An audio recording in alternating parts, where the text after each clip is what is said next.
मीच का? कारण तू स्पेशल आहेस ना बाळा म्हणून. अमोल बाळा, तू आलास आणि आपली अख्खी फॅमिली एकत्र आली. आपे बघ ना, फक्त त्याच्या येण्याने आपण मागचे सगळे राग विसरून आयुष्यात पुढे निघालो ग. बाबा, आपण या फोटोसाठी एकत्र राहायचं. येस. आता मी तुझ्या माला कधीच सोडणार नाही. समोर काही बोलत जाऊ.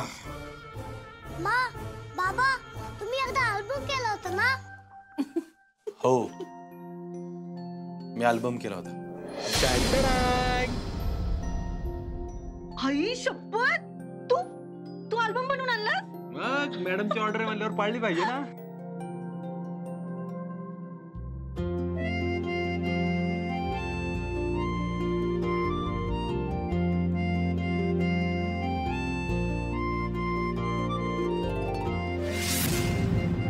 तो अल्बम म्हणजे अप्पीचं माझं आयुष्य होता.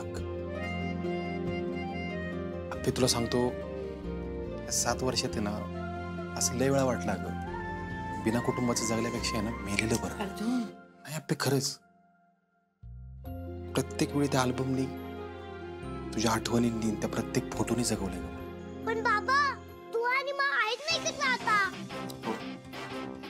बाबा, अरे मी काय म्हणतो, आपण आता सेल्फी काढून अल्बममध्ये टाकूयात का? अरे आत्ता नको बाळा. आत्ता बघ ना आपण कसं दिसतोय. आपण एक काम करू, उद्या सकाळी सगळे जण फ्रेश असतील ना मंदिरात जाताना, आपण सेल्फी काढून त्या अल्बम मध्ये टाकू. बाबा, काय आयडिया आहे तुझी? बरं चला, झोपा आता लवकर. पण बाबा, गोष्ट कोण सांगणार? हेच ना? यस बाबा. तू सांगणार.